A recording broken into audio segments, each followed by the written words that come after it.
One of the most glorious displays nature is treating us with here this year, in the midst of summer, is the abundance of flowers and grasses on our rooftop. When we built our house 16 years ago, we just threw the topsoil from where the foundations went back on top of the roof and sprinkled some grass seed all over. It has been a fascinating journey to see all sorts of plants settle over the years, all from seeds spread on our roof by birds in the wind. We've had daisies on the roof for some years, but this must be the best so far. These delicate, pretty flowers love marginal, well-drained soil, but often struggled with the thin layer of earth on our rooftop drying out too quickly for them to live through their full bloom. Often they started wilting already in mid-bloom. Not this year. With such a wet, cool May and beginning of June, they now stand in their full glory. And we have the most wonderful view from our upstairs windows. Daisies are the most prominent plant on our roof, but looking more closely, there is a surprising variety growing up there. This sort of daisy is called ox-eyed daisy or marguerite. Then there is cat's ear, a beautifully bright yellow plant which looks very similar to dandelion, and white clover, and red clover, and sorrel, and the odd ash sapling too.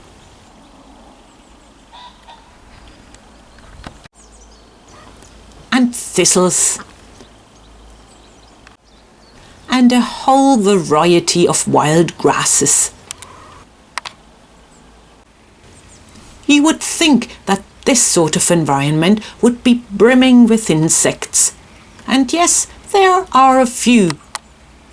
But I wonder, should we be worried about the lack of insects?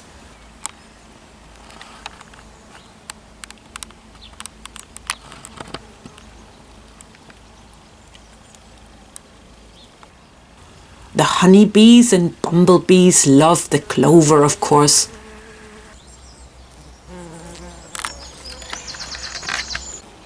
And the daisies.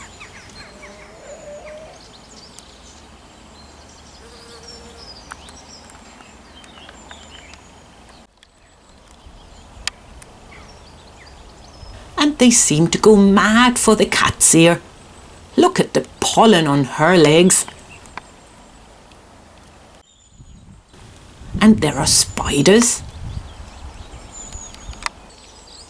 and solitary bees.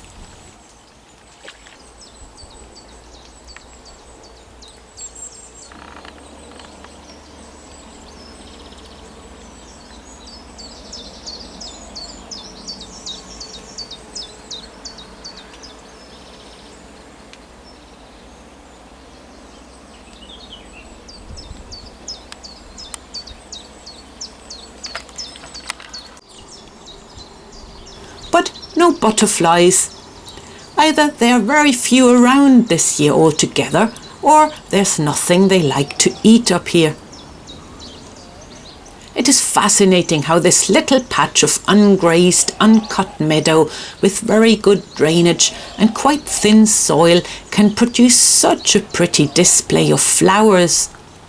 Unlike our rather plain-looking lawn, which is grazed by the poultry and in other parts mown by me.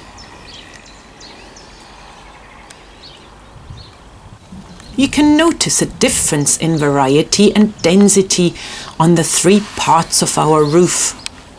The south-facing lower roof is definitely the most densely populated one.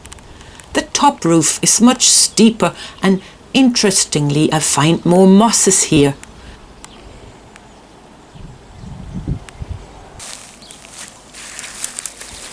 And the north-facing roof has more grass.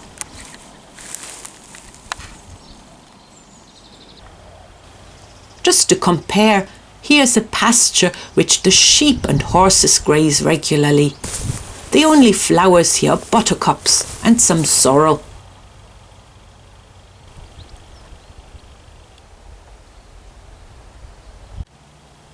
And this is a patch that is not grazed or cut at all.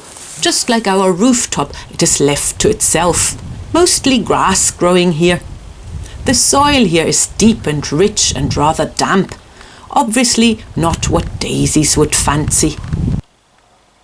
And the beauty of our rooftops carries into the evening and night when the daisies create a pretty silhouette against the summer sky with the bats flying busily around catching their late dinner. They seem to find more insects than we do, luckily.